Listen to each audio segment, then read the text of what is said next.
Hello, my name is Celia Smith. I currently attend Indiana State's University LPN to BSN program. Today I'm going to be presenting on childhood obesity. I have a short 10-question pretest. It's located in the information of this YouTube video, or you can type in the link below. If you could take a couple moments to complete that, that would be wonderful. Thank you.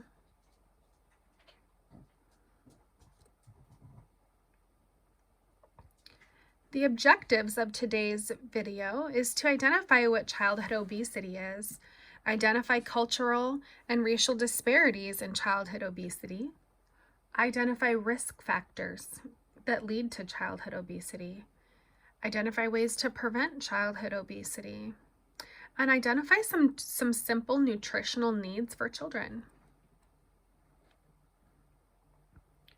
First, we're going to start with, what is childhood obesity?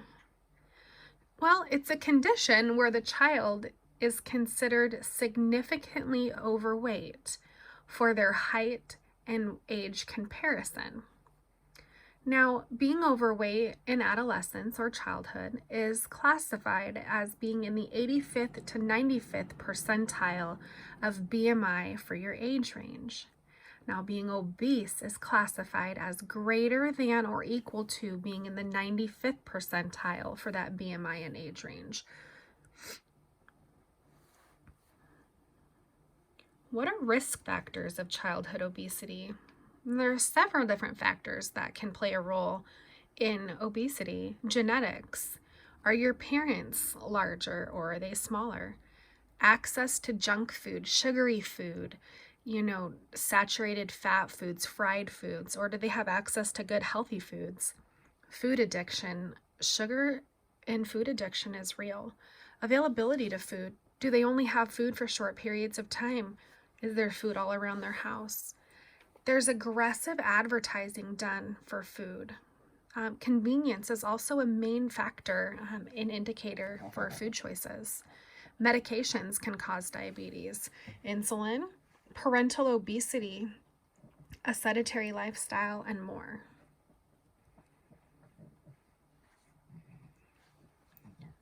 Prevalence of childhood obesity. In Multnomah County, roughly 26% of 8th grade students and 23% of 11th grade students are overweight or at risk for becoming overweight. In the state of Oregon alone, approximately 14% of kids ages 10 to 17 have obesity, placing Oregon at 36 of all 50 states. 14.6% of children ages 2 to 4 who participate in the Women, Infant, and Children program are obese. In 2018 in the United States, 19.3% of children and adolescents from 2 to 19 years old were obese, affecting nearly 14.4 million individuals. 13.5% of 2 to 5-year-olds, 20.3% of 6 to 11-year-olds, and 21.2% of 12-year-olds were obese.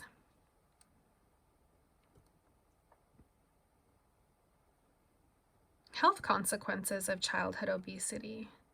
A few common ones are diabetes, high cholesterol, high blood pressure, respiratory issues such as asthma or sleep apnea, fatty liver, joint issues at a young age.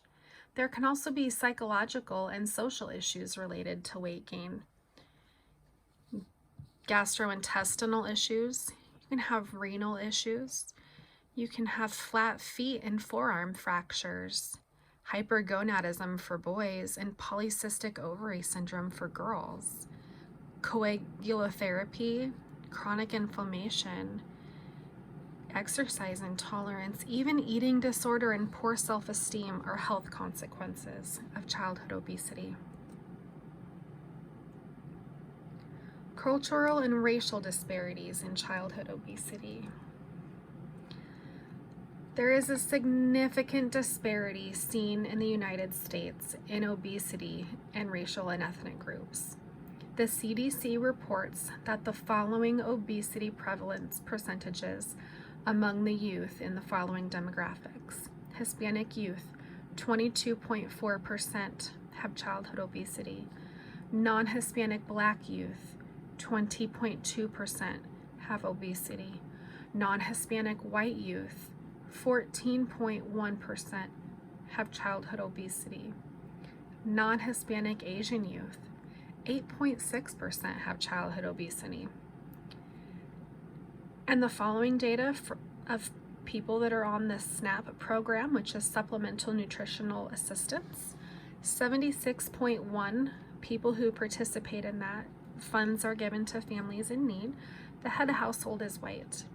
3.6% of participating families, the head of household is African American, and 1.6% are Hispanic. Another thing is that different cultures often use food as an expression of cultural identity, and it's a way for family and friends and the community to gather, so it helps promote union.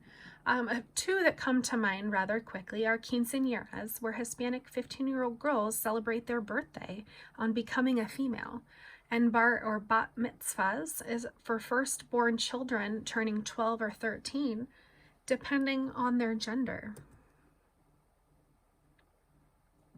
How to prevent childhood obesity.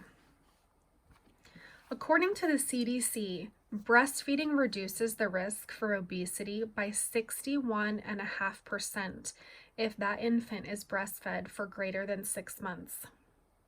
Obesity is difficult to treat once somebody has it, so prevention is the best way to fight the rapidly growing obesity numbers that we're seeing in America. Setting good food examples for children in home and at school. Promoting physical activity, getting outside to play with a ball, putting coats on when it's raining. Cooking at home as much as possible and not going to the convenient fast food or junk food aisle, including healthy food choices, and limiting sugary drinks such as soda or fruit juices. Some nutritional suggestions that the Mayo Clinic has is to eat nutrient-dense foods such as proteins, like lean meats, chicken, and eggs, fruits. Fresh fruits are preferred, but any fruit will do. Vegetables, a variety of fresh and frozen, even dried vegetables. Grains such as whole grains. Dairy, low-fat or fat-free dairy options. Limiting calories being consumed from added sugar, saturated and trans fat, and sodium. That concludes our presentation on childhood obesity. If you could take a moment to take our quick 10-question post-test, located in the link is in the information of the video, or the link is right below, you can type in. Thank you so much for your time. Have a great day.